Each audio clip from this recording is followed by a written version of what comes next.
let's take a look at the morning's newspapers now, and with us to review them are the broadcaster and journalist Gemma Forte and the broadcaster, author and journalist Yasmin Alibhai-Brown. Yasmin, Gemma, good to have you with us, and happy Bank Holiday Monday to you both. Let's start off, if we can, with the front page of the Daily Star. And Yasmin, you picked this out, and this is the line that we've been reporting this morning. Dr. Ranj, who says that he tried to blow the whistle, but then was managed out of ITV. Yes, this is interesting. The story, the Schofield story is going on, and it's become much bigger than him. It's the bosses, it's the culture, it's expanding kind of like a virus, I think. Because at the beginning, I thought, well, this is, somebody who was very powerful, very successful, and some such people behave really not very well, but it seems to be growing into something much bigger, and I think ITV must be actually incredibly in a turmoil about it. It must be right that people knew what was going on, and that's the stage we're at, I think. Yeah, and Gemma, before we move on to the Sun, and I know you want to talk about sort of the economics, the business side of this, let's stick with the culture that we're talking about here in the Star. And as Yasmin says there, that is the concern, and in much of the reporting, that there were people at ITV who knew about this, and for many people who work in broadcasting, it was a bit of an open secret. So, I mean, what are the recriminations going to be like for this? Well, that remains to be seen whether the programme will even survive.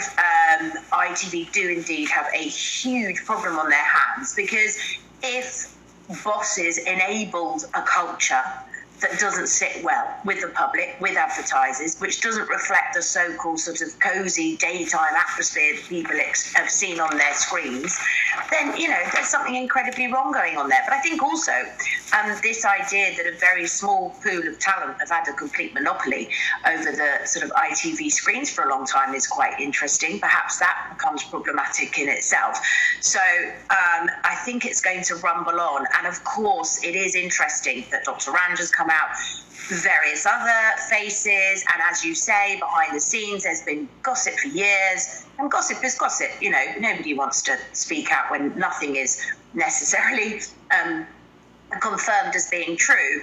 But I think this is a bandwagon that many people are going to hitch themselves to now, perhaps feel a little more brave about speaking out about things they've experienced in terms of how they've been treated, or so on and so forth. I know that my WhatsApp groups have been pinging. Yeah, it's certainly been a topic of discussion in my house with my wife as well about this. It's certainly not even, we don't even watch it that much, but it's certainly something that we want to talk about because of the power dynamics and the fact that it's such a long-running show. Let's move on then to the front of the Sun, and this is the sort of the business side of it, Gemma. The Sun is saying that advertisers are going to start pulling their support from the show. And, I mean, we've seen this in the States, haven't we, with shows around Fox where advertisers decided they're not happy with the presenter, pull their advertising, and they've had problems. Do you think we're going to see this sort of increasing around ITV?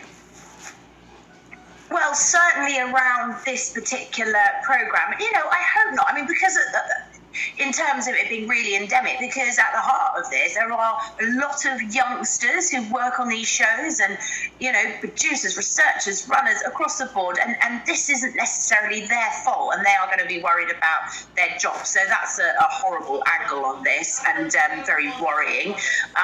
Everybody's got bills to pay. So they are going to have to sort it out very, very quickly. I'd imagine all eyes will be on the show today, but for the wrong reasons, and that's incredibly stressful for the people that work there. But yeah, advertisers are pulling out. None of it is great. And, perhaps, I don't know, perhaps heads will roll if people at the top have allowed stuff to happen. It doesn't matter how famous somebody is. Bad behaviour is bad behaviour. And I've worked on plenty of shows where there's an absolutely lovely culture. And people who are extremely well-known behave really well. Yeah. So, it doesn't have to be a given. No, it doesn't. That's wrong with being nice. Final thought from you on this, Yasmin, because I don't want to move on to the other stories, but, this is the... I do agree with Gemma that, possibly the people, if the show is shrunk, transformed, and the people at the top, which often happens, they kind of hang in there, and it's the so-called lesser people who are sacrificed. And it seems to have been the same throughout human history, that you go for the least powerful. And I hope they don't do that, because the problem here lies at the top. And the vast amount of money that was paid and is paid to the presenters, and the power they wield. So it's the culture that really has to shift, and they should listen to the lesser people who are working there if they really want to make a change. Yeah, well, this is a story that's definitely going to rumble on, isn't it, guys? So let's keep a close, keen watch on it for the next few days. Let's move on to news this morning, Yasmin, and this is the front of the eye, but a couple of the papers have this. This was kind of trailed out yesterday in the newspapers, that the government want to put a price cap on basic foods, but there's been something of a backlash, and this backlash is apparently from the supermarket bosses themselves. Yeah, here we have it, don't we? I mean, it's the first time ever, I think, in my conscious life that I've kind of sided even a little bit with this government. But, I mean, these supermarket giants, it's appalling, their reaction. It's absolutely appalling. People are not eating, children are not eating, and they want to keep their profits at the level they were before the crises hit. Mm-hmm. How is that okay? Is this how they behaved during the last war? So I think in this situation, it's the supermarkets that I'm absolutely shocked and angry with, not the government. This is a rare thing. And Gemma, what's your feeling about this? I mean, sort of the defence of the supermarkets, I guess, and the defence of business on this is that they say that price controls could lead to a lack of incentive for producers to put things out. It's going to mean that there might be a shortage of stuff. Yeah, I've got mixed feelings about this, because I worry that it's a headline grabber that isn't going to work. They're saying it would be voluntary, but also my sympathy lies with food suppliers and farmers who are having an absolutely terrible time at the moment, and that would feed back onto them. And farming is, an industry that is suffering immensely. And obviously something does have to be done. It's also, from a political perspective, it's very interesting, because you've got Tories such as John Redwood and Ian Duncan Smith sort of saying, well, hang on a minute, we're supposed to be the party of free markets and not meddling, if you like, to control prices in this way. That is something that you would have sort of seen back in the 70s with a different sort of government. So I agree, something has to be done. As Yasmin said, we've got food poverty alongside fuel poverty. You know, it's a terrible state of affairs for many people who cannot afford their weekly shop, but I'm not sure that this is going to achieve it.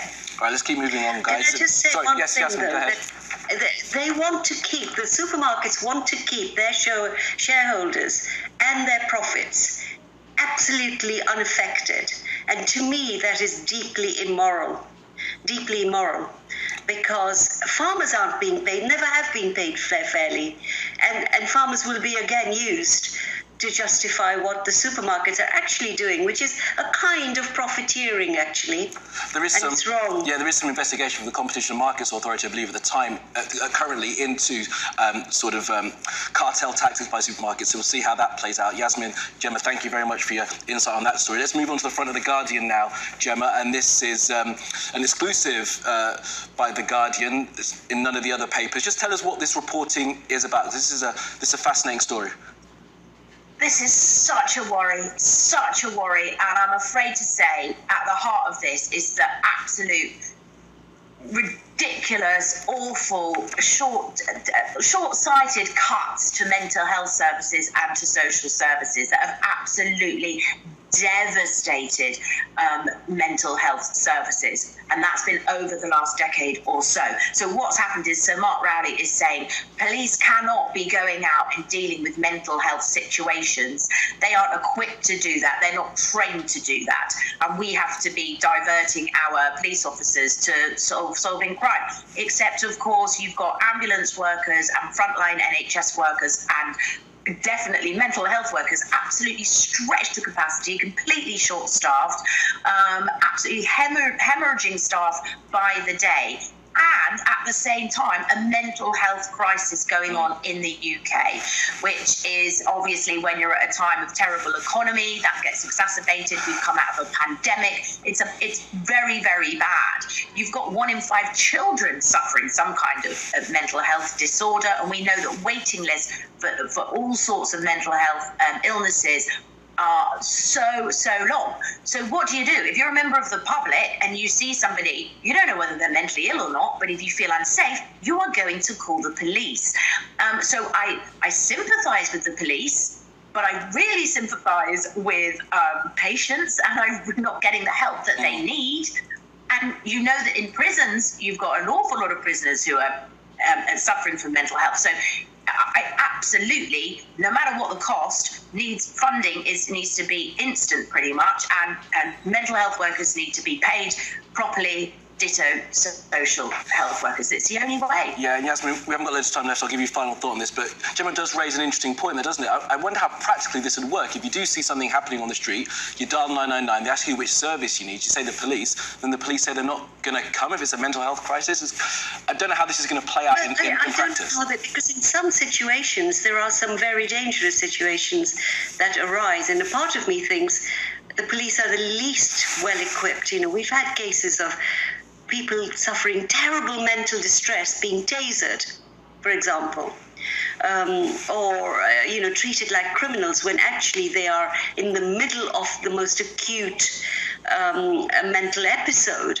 So, but what perhaps we need is a kind of a team of two, somebody, a mental health expert and the police, to go into these situations where families ring up because they don't know what to do, and they can sometimes be in a very perilous situation and terribly worried about, the person in the family. But I don't think, just withdrawing from this it should be an option. But as Gemma said, the cutting back and cutting back and cutting back at a time, particularly during the pandemic, when mental ill health really got worse. Yasmin, I'm sorry to interject, but thank you very much for that. You're exactly right. Don't apologise. More from you guys later on throughout the morning. Stay with us.